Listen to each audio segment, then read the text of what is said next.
Hey everyone, TimaeuSS here, and welcome to another Honkai Star Rail video.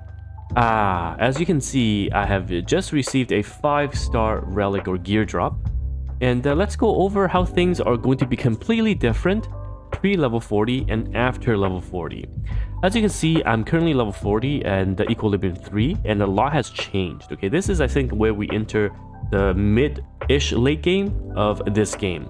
Well, I'm going to make a quick guide in this video talking about what you should focus on before level 40 and what you should focus on post level 40. I think it's very important, especially from a stamina allocation and resource allocation point of view. But before we start, the number one rule that you need to understand is that character levels and light cone levels have the highest impact for your unit in the mid game. Okay, these are what gives you the best stats, even more so than the gear, the relics. Okay. So pre-level 40, what you want to do is make sure that you're farming enough for your experience. But please note, if you're a small spender, you've bought the monthly pass and whatnot, you're not going to be short on experience. At least if you don't spend on like 8 to 10 characters, you're going to have your core 4 units be able to keep up in the level. So that, for I guess the minimum spenders, it's alright.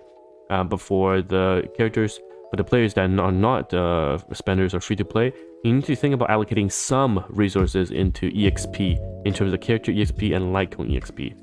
So that is one thing I wanted to note. But overall, the priority is actually in the materials. So these materials are used for you to ascend the characters, ascend light cones, and also ascend or upgrade the traces. The traces are very, very important. The traces are very, very important. And you want to farm them pre-level 40 because after level 40, your stamina is better used elsewhere.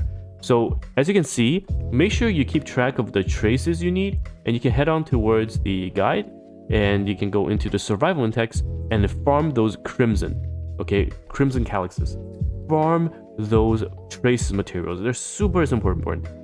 In terms of what I talked about previously, the experience and credits, now you can spend some here and there, but I would say crimson calyxes from trace materials are super important at pre-level 40.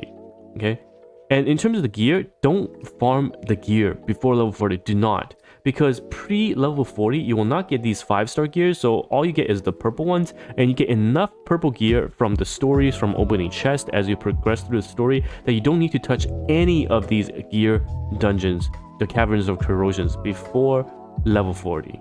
Okay, so again, make sure that you are doing your calyxes or crimsons for traces pre-level 40, and if you have extra stamina and you are clearing Simulated Universe, I think 3 onwards, 3, 4, 5, 6, you can spend them.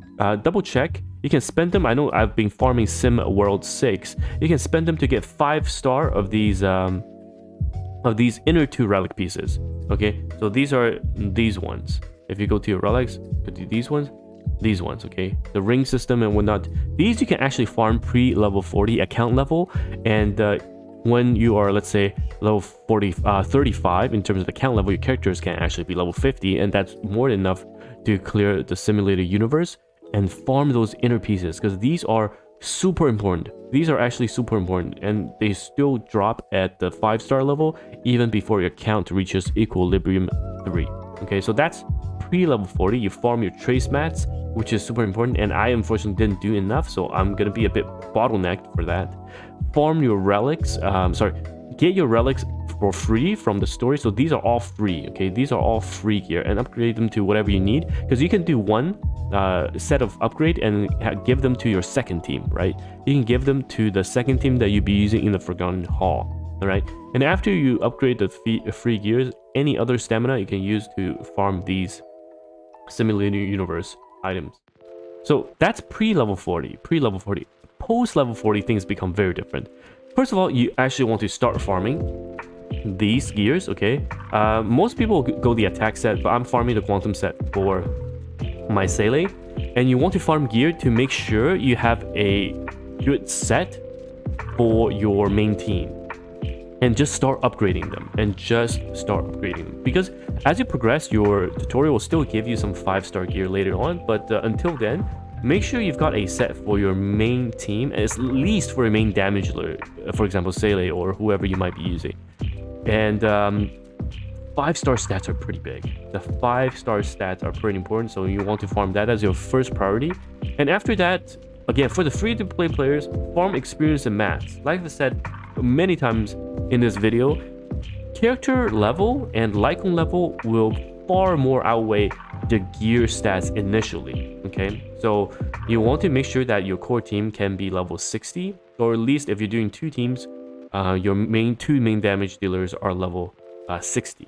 So that's super important. And then any additional you have left over remaining in terms of stamina, you can farm the simulator universe. But to be very honest, I think for the simulator universe, you don't have to worry too much about it, because every week you get those simulator universe coins that you can use to open the simulator universe rewards instead of using your stamina. Okay, so that's how I would prioritize things pre-level 40 and post-level 40. I just wish, you know, I spent more stamina on farming traces before level 40, so that I don't have to worry about any of this going post-level 40, and I can just spend all this stamina on the gear farming and any relics, any XP mats that I might need to push my team further. Alright, so anyhow, I hope this has been helpful. This is the pre-40 and post-40 guide. Very, very important, I think, on how to utilize our limited stamina, because that is, I think, what's going to set apart the counts.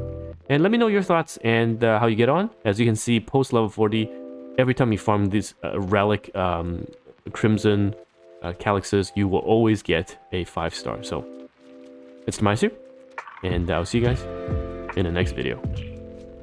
Bye bye now.